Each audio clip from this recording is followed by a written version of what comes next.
So we're on behalf of the Chautauqua Sports Hall of Fame. You're an inductee in 2020. Yes. You're a YouTube star. Your acceptance speech is up on the World Wide Web. Oh my God. Mike Tramuta, absolutely. And so this is for your family, basically. And talk a little bit about your mom and dad. My dad was a steel worker at Allegheny Ludlam, and my mother was a housewife until, we had 5 kids, and we lived in an apartment up on Ruckle Street. My brother Jerry, Joey, and we all slept in one bed. We weren't poor, but it was a struggle because of the fact that they were trying to make a living then. And my father opened a store, Gerald's Children's Shop, and my mother ran it. And then he opened another store in Batavia, and my work ethic came from him because he'd work 18 hours a day, trying to take care of his family and make a living. They were wonderful parents. They were tremendous. So what was the store? What was it? What did it sell? Product? What kind of product? It was a children's store in Dunkirk. There was Joseph's Clothes Shop. My grandfather on the corner of Main and 4th, and my father had a store, Gerald's Children's Shop, right next to him.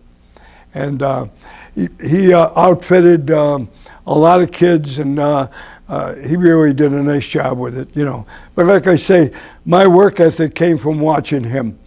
Did your dad, you were born in 1941, which would have been the year of Pearl Harbor. Right. Did World War II affect you might not have any memory of this, but any of your family members, your dad's brothers, or anything like that?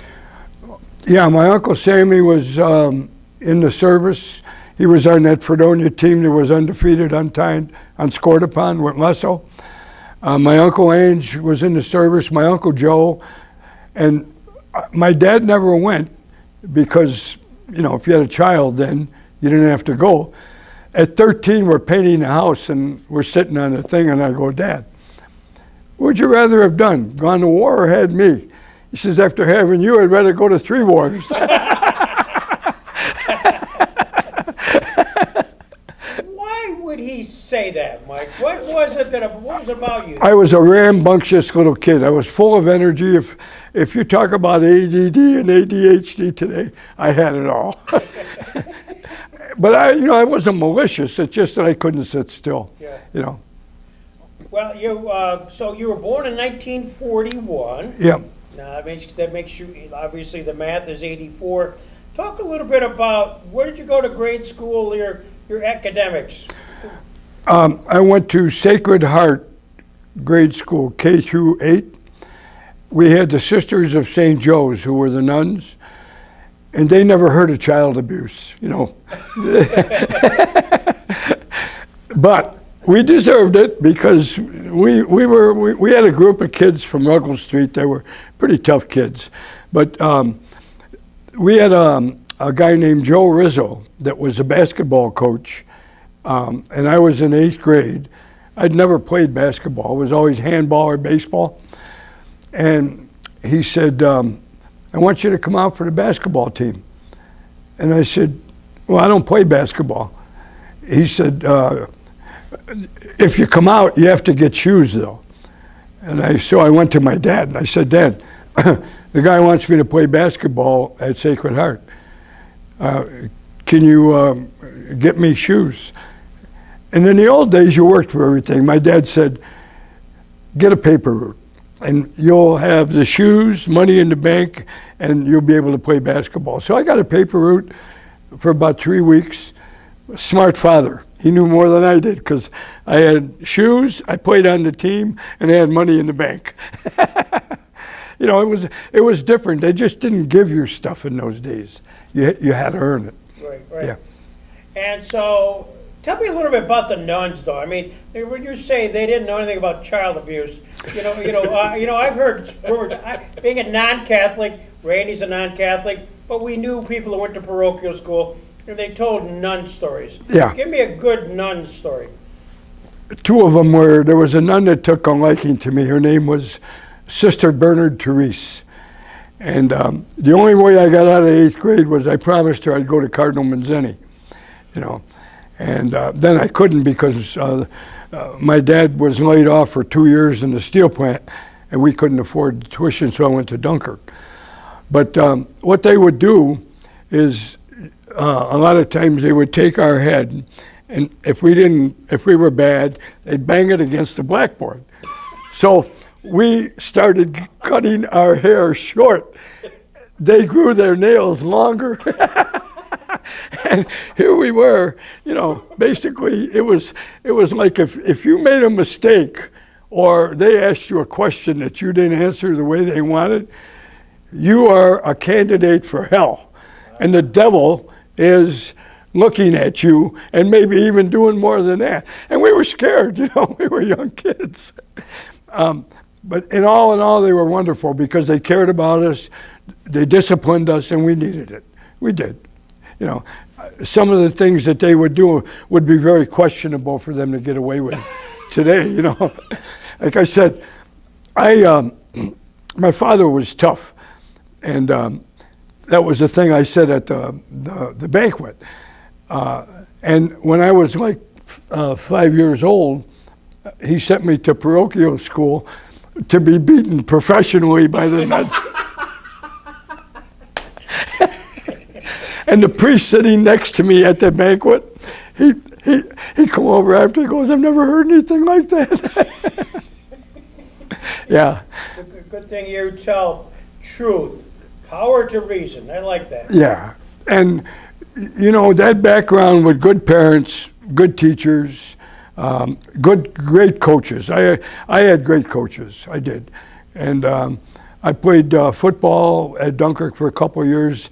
Then I figured I wasn't going to do anything in football, and I played basketball as a freshman, and I was on the varsity as a sophomore with Al Stuhmiller, and that was the history of it. I mean, Dunkirk was a good place. So you attended Dunkirk High School from 1956 to 59, which I'm now reading this. Yeah. And you lettered in football, basketball, baseball, and track as a sophomore and junior, then transferred to Cardinal Manzini for your senior year. Can I tell this story, Randy? We hope. I loved Al Stuhmiller. He taught us how to play, how to win. And we came down to Southwestern. They were 17-0, and we were not. We were in 8-9. And there was a kid named Dick Harvey. I don't know if you remember him. He played for the University of Buffalo. But that summer, we used to play at a place called Purser's. And a guy named Bob Meister had a little Volkswagen. And Dick jumped on it, and his pants got caught in it. He put the brakes on and threw him 50 feet in the air, and he landed on his head. And we thought he was dead, but he was fine. But we're beating Southwestern on their own court, and Dick steals the ball, and a guy called Mal McDonald, who was a good player, he played for Southwestern, he was the leading scorer in the league. As Dick went in, he pushed him into the wall, his head hit the wall, and he collapsed on the court. And Stu shouldn't have done it, but he did. He ran out, tapped the kid on the shoulder, and hit him right in the jaw. And then both benches emptied. And the Board of Education, I mean, we were proud of him that he stuck up for us, but the Board of Education sent him from Dunkirk to Dunkirk Industrial High School to coach. That was his punishment. And he said, I knew I was in trouble when my guard, who was 5'10", couldn't run or jump, weighed 295 pounds bringing the ball up. And that's the reason why I transferred to Dunkirk. I had hung around with all the Manzini kids forever, and I didn't know who the coach was going to be, and we went to the finals of the Manhattan Cup that year. Of course, Dunkirk won the section that year too, 60. Yeah, so this way you transferred to Manzini your senior year, and at Manzini you competed cross country, basketball, track, and baseball. You set a school record in cross country and was named the all-Catholic team. Yeah. In basketball, you averaged 14 points and 15 assists per game, and was chosen first team All-Star of the Bishop Smith League. You led the team to the Bishop Smith League track title, establishing school records in the quarter, the half, and the mile runs. Holy cow. Yeah. I ran a lot. I used to run up and down Brigham Road, or Dunker's track. Yeah. We didn't have all the things that they have today. You just had to go push yourself if you wanted to be good, Did you?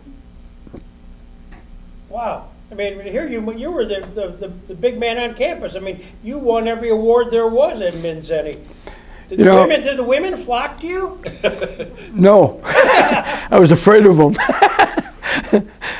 It was funny because I love sports. And when I was 10 years old, I found the Boston Celtics with Bob Cousy, all those guys. That was my team. And I also knew at that time I wanted to be a basketball coach. And there's nothing in coaching, I will sit here with you two gentlemen and tell you, that I ever regretted. I loved every minute of it. I wish I could still do it, but I realized, I told Randy, my place now is in the stands. Even though I still might want to do it, my family don't want me to do it, Well, that's so after you got done with Minzenny, then was it logical for you to go to Fredonia State? Was that? I had an interview up at UB with Len Surfestini, remember him, the coach, and Larry Muto, and I had 29 points in the first game against Ryan in the odd, and they brought me up there, and I hate to say this, but this is why I always push grades on kids. My grades weren't good enough to go to UB. And Pat Demore recruited me at Fredonia, and I'll never regret going to Fredonia because I had 4 years I played there. I got a great education, made a lot of friends. And at that time, we were basically just an easy team to beat. But we had walk-ons. We had Dean Bedger from Silver Creek. We had eventually Rocky Morgan from Jamestown, Dick Segredal from Long Island, and we beat Buffalo State for the first time in 25 years. Wow. We beat Brockport at their own court for the first time ever, and we came one game away from making the state championship playoffs. I mean, Fredonia was looked on as a music school, and our teams would lose by, our teams didn't, but the teams before us, 40, 50, 60 points. I mean, it was ridiculous, We kind of felt that we had turned it a little bit, and of course, I'm not going to say what they're doing now, but when Bill Hughes was there, he put that school on the map. He's the best coach that I've ever seen or worked with. Unbelievable. And I thought, coming out of high school, I thought I was a good coach. Man, college game is so different, and you got to relearn everything. And a lot of it is recruiting. You got to go. And it was tough for us because Division III, you can't offer scholarships. At least you're not supposed to. Mm-hmm. A lot of our kids got good financial aid, and they were, thank God, they were good kids. They wanted to win, not just play. So during that 4 years of basketball at Fredonia State, you averaged 13.5 points and 14 assists per game. Yeah. So you are the Bob Cousy of Fredonia State. Yeah. I love giving the ball up, and it was like we had guys like Dean. Dean was 6'6", but he could shoot from outside. And before this is ever known, I'd drive the lane, they'd collapse on me, I'd just kick it out to him. Stuff like that. Dick Segredal was from Long Island. He was a freshman. We played Gannon at Fredonia, and Gannon used to kill us. And we lost by 2. And he had he was throwing full-length bounce passes and just putting the ball up. And I had gone down again for a tryout, and the kid that guarded me, I got 28 against him. And the coach comes over and he goes, "Do you want to transfer?" "Not now, coach. I'm not going to do that to these guys." And plus, I liked my program, and everybody would come to see me play, and that was good. Yeah. Yeah. Well, it was during that time period, when you were playing, Gannon was a premier team Oh, they were great. down in Erie, and then of course the little three up in Buffalo. So in that whole area, just a lot of big time basketball. Yeah. Did you ever kind of go up and watch those Canisius, Niagara, Bonaventure games? Every weekend. Did you? Yeah. In fact, one weekend we went up and we're playing St. Francis on a Sunday, and it's 8 o'clock, and Kevin Durkin, a good friend of mine, he says, look who's up there. And it was Coach Orbinati. And we had a curfew of 9:15. He didn't say anything. So here we are in the locker room before the game, and he goes, Durkin and Tramuta. He says, come and put up on the board what time you got home last night. I put 10 o'clock. That was even a lie. We didn't get home till 11. Kevin put 9:30. Both of us were benched for the first half. Yeah. And then he called us over. He says, Durkin and Tramuta, get in there. And if you don't do anything, we were like 12 behind, you're coming right back out. Well, we ended up winning the game, There you go. Fantastic. Yeah. Was there any, aside from Gannon reaching out to you, because you had success here at Fredonia, to go someplace else, to kind of take it from a Division III to a Division II? Or was that any enticement? At that time, the NAIA, as you're aware of, had 365 schools, and none of those schools ever contacted me. Basically, it was good basketball in the 70s. I mean, what's his name from Grambling? Remember, he played for the Knicks. Came out when he was hurt. Willis Reed? Willis Reed and players like that. So I mean, it was like almost Division I, II basketball. No, they never did. I probably wouldn't have went anyway. I was happy going to school, being a student, and playing basketball. What'd you major in? Elementary education with a specialty in remedial reading. Okay. And I was a reading teacher for 17 years, basically helping kids that were 4, 5, 6, 7 grade levels behind, who were looking at a book and it was like reading Russian. They couldn't read it, So a nice lady called Mrs. Pat Schuster, whose daughter was the diver. Oh, sure. And, Sarah Schuster. And there was a story to that. She said, I'd like you to look at my daughter. And I said, what does she do? I thought it was basketball. She's a diver. I go, Pat, I don't know anything about diving, but I know a guy that does. So I went to John Crawford's house and I brought a six pack of Schmitz. I said, what are you doing? Nothing. I said, here, come with me. I want you to look at Fredonia High School pool. I want you to look at this girl. All right. So we walk in. John never saw her. She was on the board. He says, do a double pike. She goes, okay. I said, is she good? He goes, oh, yeah. And she became a champion. Sure. Unbelievable. Her problem was she activated a birth defect in her back. She couldn't go off the tower anymore. They said it would have probably crippled her. And she beat all the girls that made the Olympic team. Jenny Chandler, all those girls that year. She would have made the Olympic team, but, she had to give it up. One of the best, the nicest girl and family you'd ever want to meet, Right. So you graduate from Fredonia, and now you got to get a job. Yeah. What was what happened next? I went to a little school in Stockton for a half a year and taught 4th grade. And then the next year, I went to Gowanda, and remember Howard Hillis? Yeah. He needed a JV coach. I love that man. He was unbelievable. My first game, we go to Jamestown, we lose by 60 points. I'm on the bus, and he goes, Tramuta, what's the matter with you? I go, Coach, I wanted to be a coach. I just lost by 60. Don't worry about it. I'll show you how. He took me up to the Dayton Hotel in Gowanda. He set up 6 shots and 6 beers.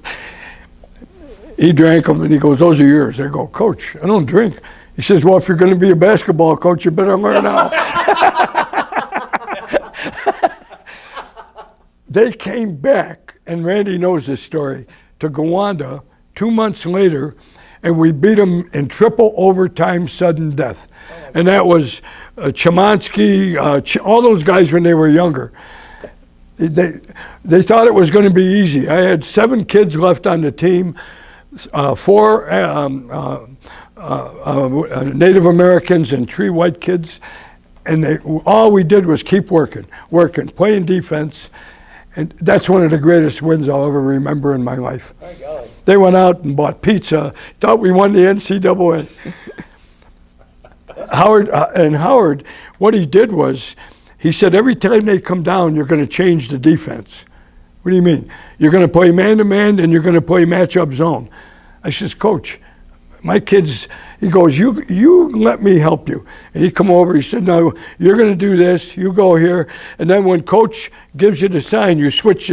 We kept switching the defense. And Prechtel, the guy that's in the Hall of Fame, we screwed his kids up. And we were 20 ahead at halftime. And I know what's going to happen. They're going to come back and, they're going to kill us. But the kids hung in there. And Doug Lay, I'll never forget it, had a 1-and-1. We're down 2 with no time on the clock. And I remember I went up to him and I go, Dougie, all the stuff we've done, you're going to make those, right? Yes, sir. Steps up, makes both of them. Going to sudden death. We went into overtime, second overtime, third overtime, and again, we can't go anymore. It's got to be sudden death. Tap the ball to Stanley Jimerson. He does a reverse dribble, puts it up, and I look at my assistant and go, game over. 50-49, the ball goes in. Wow. Freaking believable. I've never given up, I don't know I've ever heard of sudden death in a basketball game. Neither did Randy. We got we got Chautauqua record of 5 overtimes, Brockton and Mayville, and the official comes to us. We can't. This is it. The next team scored wins, because it was like 45 minutes after the game should have ended. I guess they wanted to go home or go somewhere. Yeah. So it was just agreed, or was it a rule? Was it a rule? No. No, they just Both parties agreed. They made it. the referees made the rule. Made the rule. We're not going to play anymore. That's unbelievable. What was the bar in Jamestown where all the officials went? Sportsman? Yeah. Yeah, they wanted to go to the Sportsman, I'll bet. You know where that was, Greg? Yeah. Honest to God, I've never heard this. Yeah. This is great. All right, there's something new. So there you are. We got you down in Gowanda. Right. And now what? They wouldn't give me a deferment because Vietnam was 66. So I went back to school, and I went to Cardinal Manzetti because Bob had a JV job. And Bob Moscato is, in my estimation, I love him. He helped me so much as a coach. And we won with a bunch of kids that really weren't that good. We won 2 JV championships in the Tough Smith League. And those 2 championships got me the Lakeshore Central job. In Lakeshore, we were not very good the first year. The second year, we made the sectionals for the first time in 30 years. And of course, who we had to play? Trop. And you know who Trot was. They beat us by 8 points. We had a bad 2 minutes in the end, but I was proud of those kids. We ended up 15-6, and remember Gene Masters? Yeah, sure. He comes over, he says, Coach, there's not much more you could have done. And we saw on the film where my kid was up here, and here was Duke Brundage, like about that far above them. They were good. And from that job, I got the Dunker job in 1970. And then they wouldn't give it to me because they wanted a reading program. So Stu said, take the JVs. And then the next year, and we won the JV championship. And then the next year, I was head coach. And I think we were 9-9. And then the next year, we were 20-1. And we should have been number 1 in New York State because the team that was Cornwall, they forfeited a game because they had to play 3 games in 1 week. So we ended up second, yeah. And they were all the sports writers from that down. So we were 20-1. They were 19-2, and they gave it to them. But I still think if we had states at that time, we would have made a good run. I had great kids. They were wonderful. Yeah, it says the highlight of your coaching career was the 72-73 Dunkirk High School Marauders that compiled a 20-1 record, winning the Section 6 title and ranked number 2 among the New York State small schools. Yep. They put us number 2 instead of number 1. And of course, we got Louis Mack, and Louis Mack made all the difference. Without Louis Mack, we would have been okay, but never like we were. He made people better. Louis Mack, of course, in the Chautauqua Sports Hall of Fame as well. You say you got him. How did you get him? He came to Dunkirk. He was at Silver Creek. And he came, knocked on my door, and said, "Coach, I want to come to Dunkirk." And I said, "Okay." He said, "But I don't have a place to live." I said, "Well, did you talk to Coach Raymond?" Because he was at Silver Creek as a junior. I said, "Why do you want to come?" He says, "I want to play with Jesse." I said, Who's Jesse, by the way? Jesse Thomas. Okay. He played for JCC.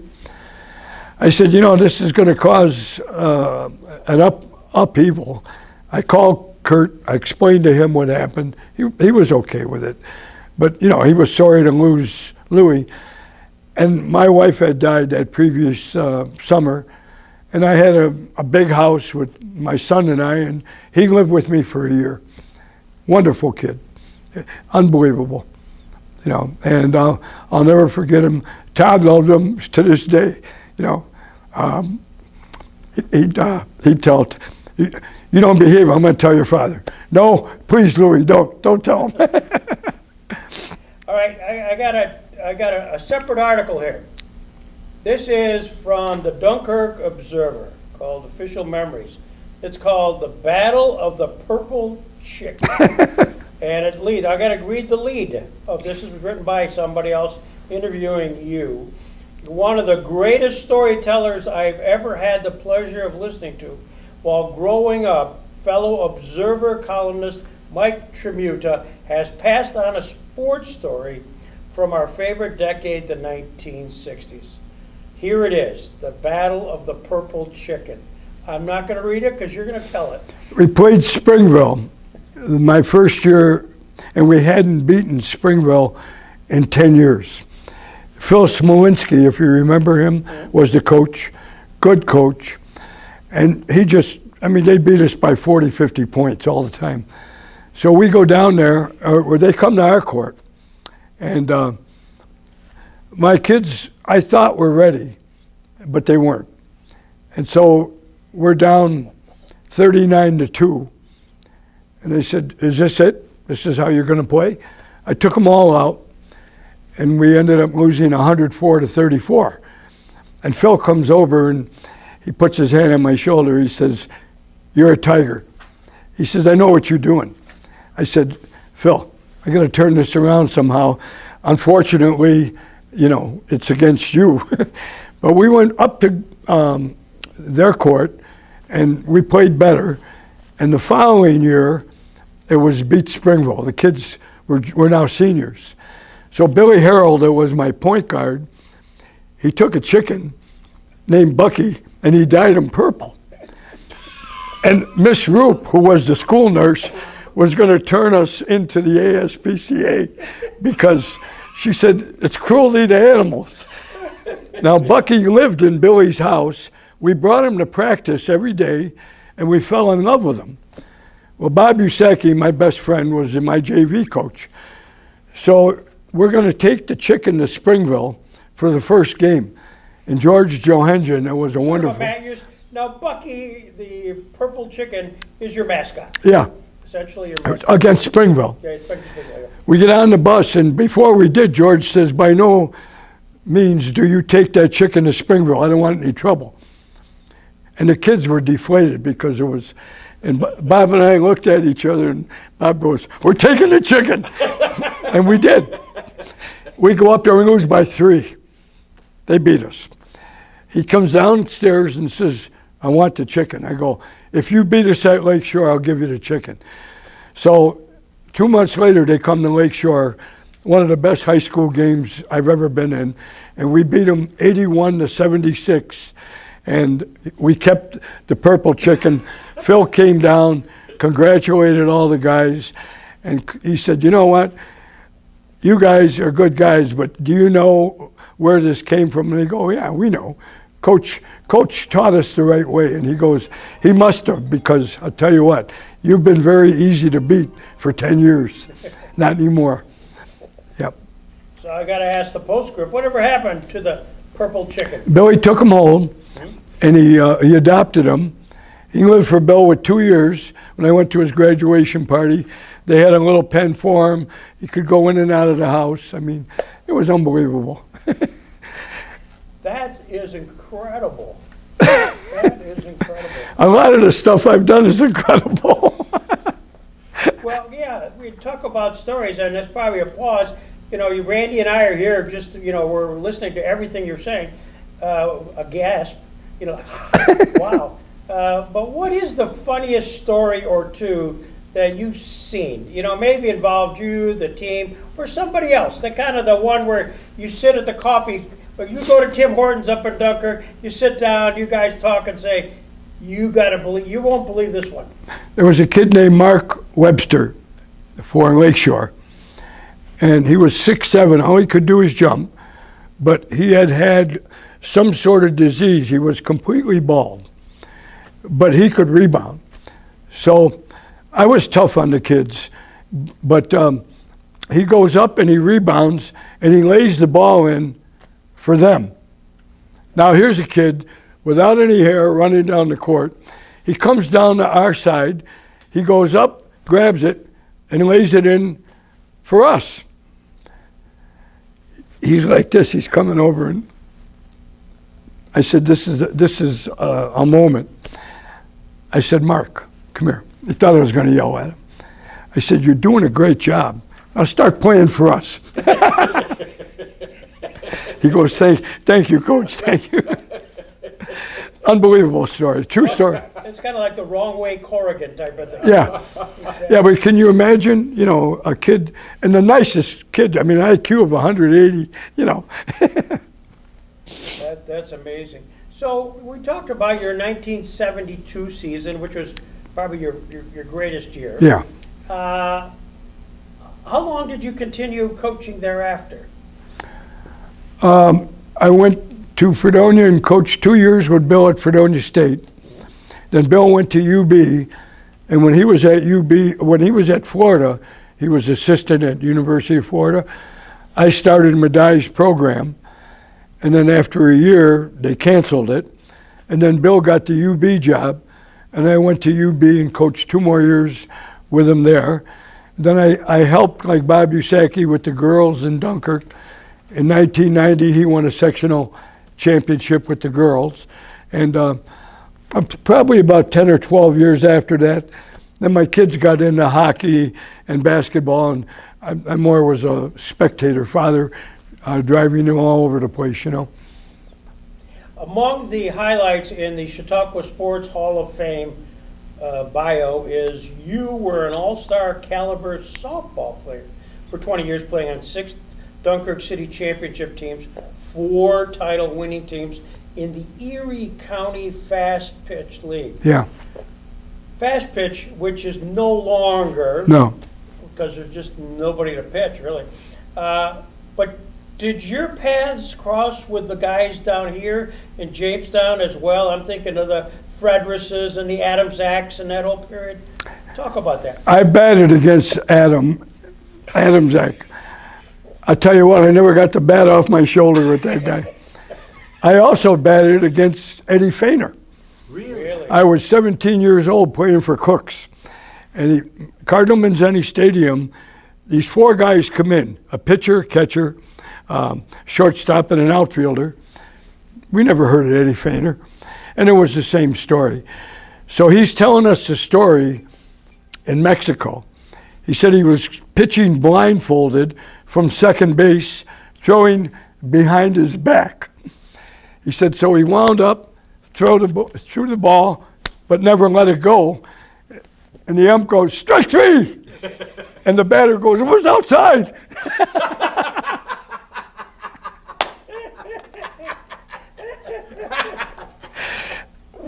His right arm was about 4 inches longer than his left arm.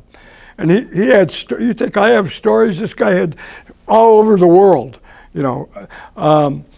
We had Ronnie was our pitcher, Joe Cotta.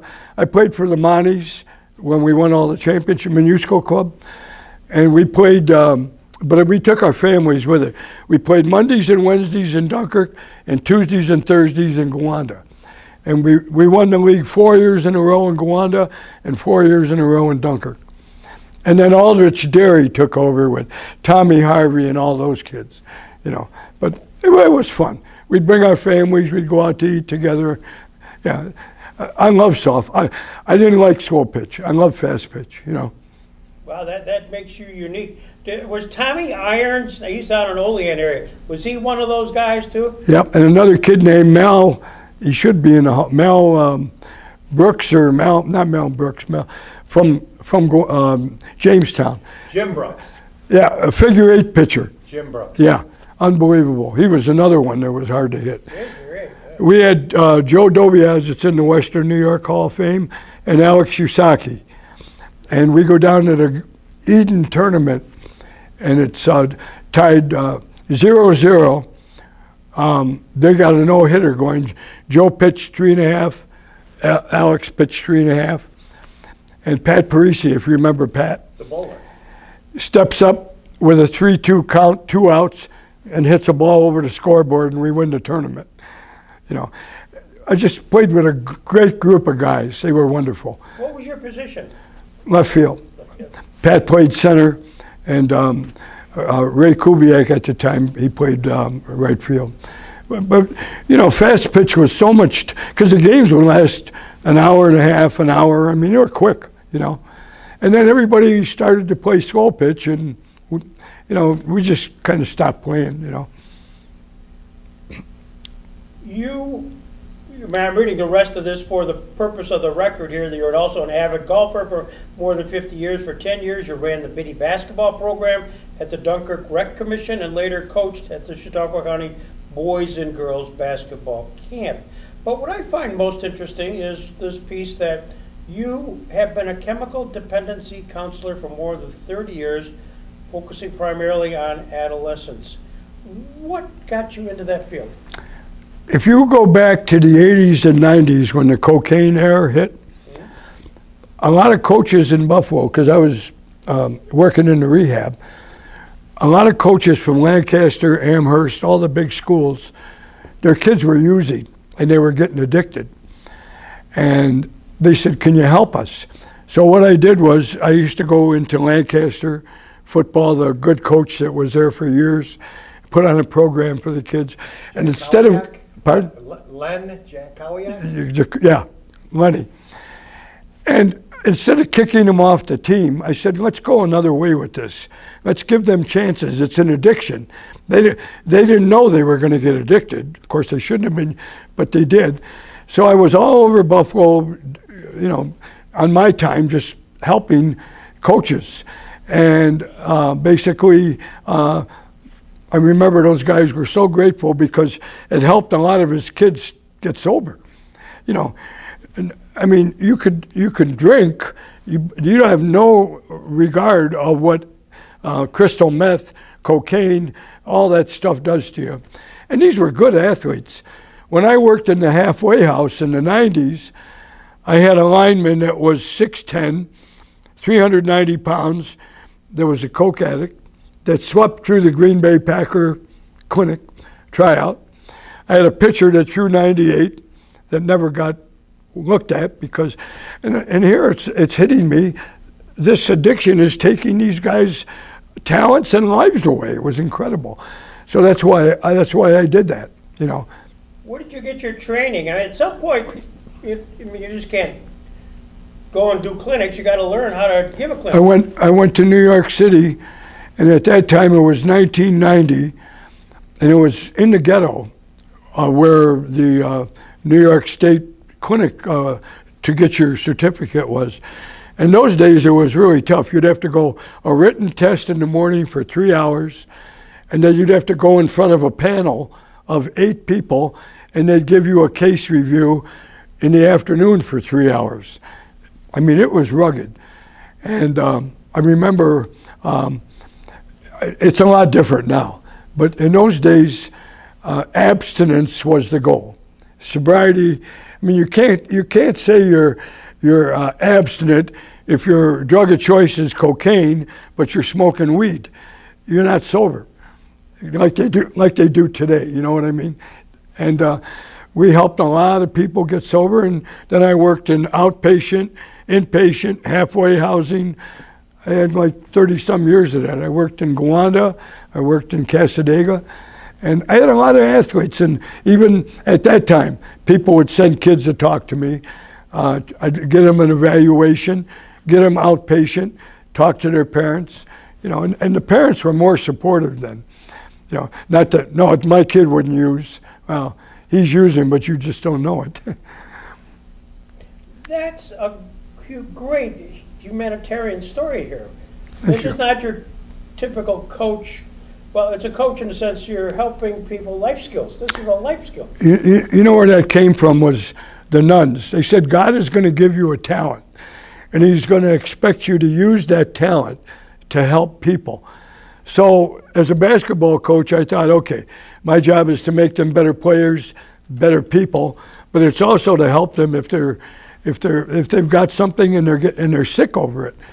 And that's all that was, is trying to teach holistically the whole person.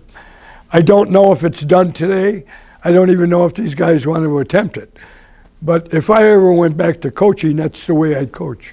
Maybe I couldn't do it today. I don't know. Is there a Mike Tramuta legacy in all of this? I don't know. All the things that have happened to my life. I mean, I've buried 2 wives. I buried a brother I loved. I also know that God's been very good to me and helped me along the way. And so anything I could do to give back to people, that's all I try to do. I mean, I told Randy, in those days when we started coaching, there were no Hall of Fames. There were no people that thought that you were doing a great job, even some of your own people in school. But the idea was not ever to quit and keep on trucking, you know. There was an article I came across in March of 2024. You wrote, because you're, among everything else, you're a columnist. You know, coach, and counselor and columnist. Wow. But it was talking about memories of the championship Dunkirk team, members of the 72-73 Dunkirk High School, and you had mentioned in your last paragraph, a few years ago while I was in attendance at the Dunkirk-Fredonia basketball game, I looked at the banner of sectional championships, and we were not on it, the 1972-73 Section 6 champions. And somebody who said, well, that was the banner that was put up. Has that banner been changed to add yours at all? I'm going to be spiritual about this. No. Not only is our years not on there, but when Bob won in 1990 with the girls, and then they went to the Far West Regionals in the state, his isn't up there either. I've jumped up and down about it. I've talked to athletic directors about it.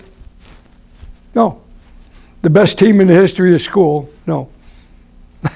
Well, maybe through somebody watching this, they'll be motivated. I hope so. Yeah. Not for me. The kids deserve yeah, that. exactly. You know, they deserve that.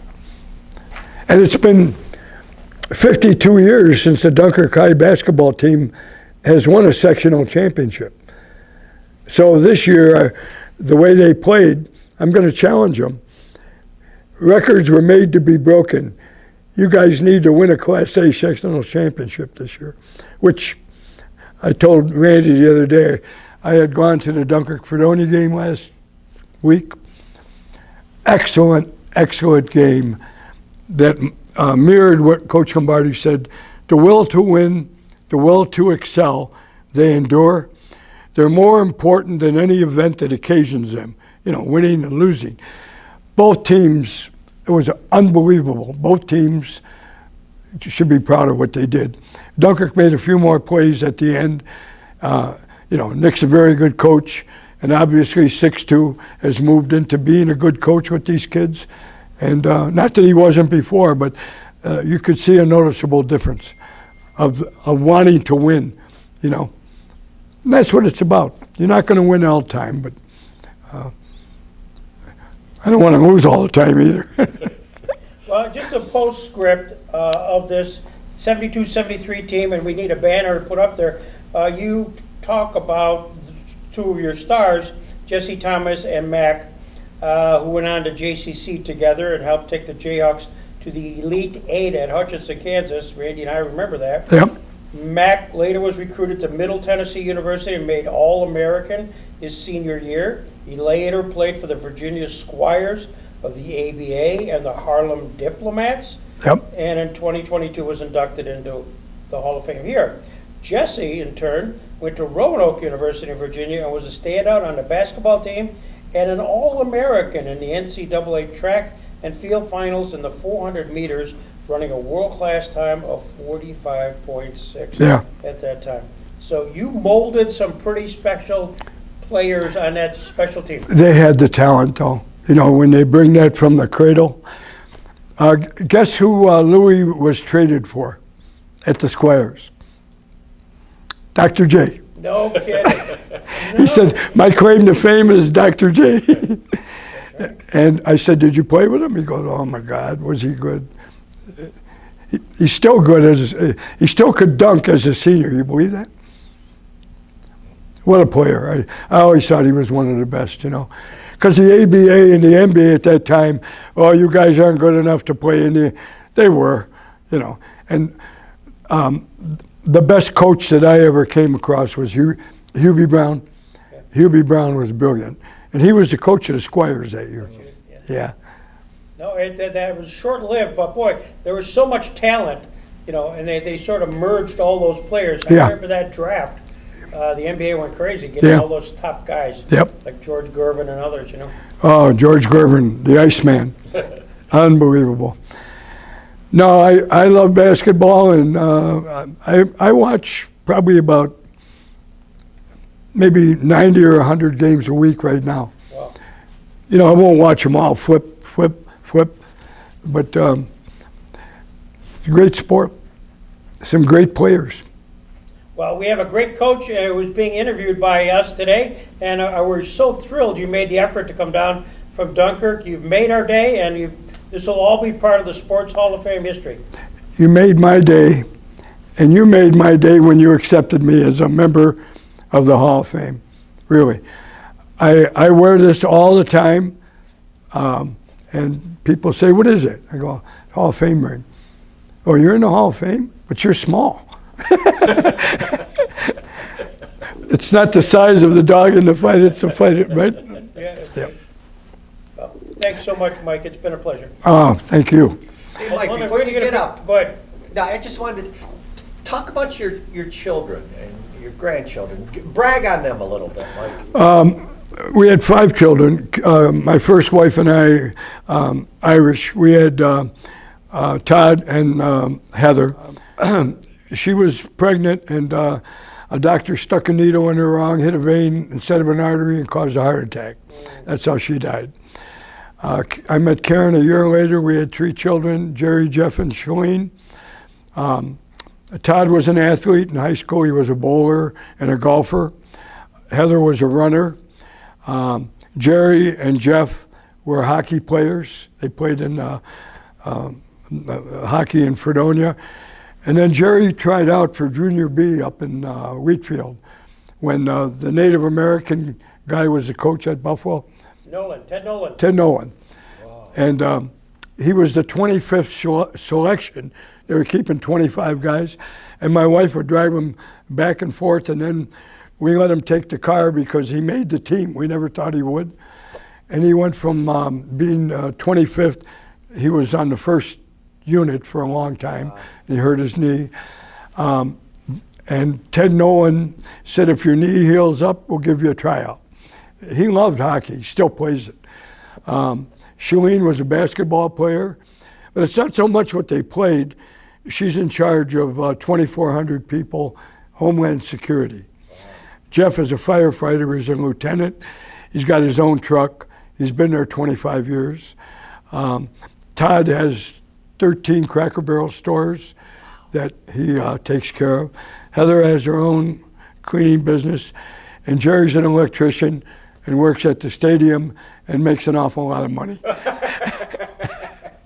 about grandchildren, Mike? How many grandchildren do you have? We got 9. 9 Yep. grandkids. My Jeff's children are 16 and 15. Mikey's a swimmer in a 4A school, and as a freshman, he's on the varsity. My granddaughter, Sophie, she's on a varsity soccer team already. You know, they've been all these club teams they play. Bryce played goalie at Canisius. He was from Pittsburgh, and he graduated 4 years from there. Seton Hill, my granddaughter, she played soccer there for 4 years. And the thing is, though, they're all good kids, what they did with their lives. Bryce worked for Rich Products. He goes to Germany a lot. Braden just got a new job with an insurance company. I mean, they're just good kids. Remember when I had them stand up? People thought that was cruel. I go, why? I'm proud of them. I wanted to show what they've done with their lives, you know. But you look at the parents of how they were raised, you know, they were raised, you know, they weren't given everything either. And they're respectful, which sometimes today is hard to find. Right. Yep. So, and Heather's son is autistic. He's about 24 years old now, but high functioning. And then Shalene, she's got 4 children that are 12. The twins are 10, and Amory is 3 years old, and they're all athletes. They're all good kids. I don't see them enough because they're in Florida, they're in Dayton, they're in Pittsburgh, you know, and they're doing their job raising them, but I try to see them as much as I can. And they come this way too, so. Great. This is fabulous. Thank you, Mike. Thank you so much. This is good. Now you can go back to the home. Yeah, I got It's time. almost time for a nap, Mike. Postscript. You were once known as the Sheik. How did that happen? There was a picnic at Dunkirk at the Point, and it was a musical club, and there were 500 guys, all men, that were there. We decided to do a wrestling match. I was the Sheik, Bob Wisniewski was the Weasel, Jim Bone was Flying Kamikaze, and Fritz Jesse was Dr. Von Hammerhead. So we get into this match, and it got a little bit physical. There were 5 broken ribs that came out of this, and Bob Wisniewski had a Kentucky Fried Chicken bucket on his head. He was the Weasel, and he told a story. He goes, you know what? Because this guy, the Weasel, used to be on TV, and he'd put everybody down, and he'd go, when the almighty Sheik gets a hold of Bobo Brazil, he's not going to fire him. He's not going to put him in jail. He's going to employ him in his household, doing highly intellectual chores, such as barbecuing ribs, shining shoes, slicing watermelon. And this is how they used to do it. That is unbelievable. In Binghamton, is this going on too or not? So we're walking around in one of the hotels, and I said to Bob, I go, Bob, those are the Samoans, Alpha and Seika. He goes, no, they're not. I go, they are. So I went over and I go, hey, Alpha, Seika, I'm the Sheik. He goes, come here, Sheik. I said, what do you want? He said, that girl up there at the bar, we want to take her out. We want you to go up and talk to her. So I went up and I said, those two guys want to go out with you. And the girl turns around. She goes, oh, no. Not tonight. The Samoans.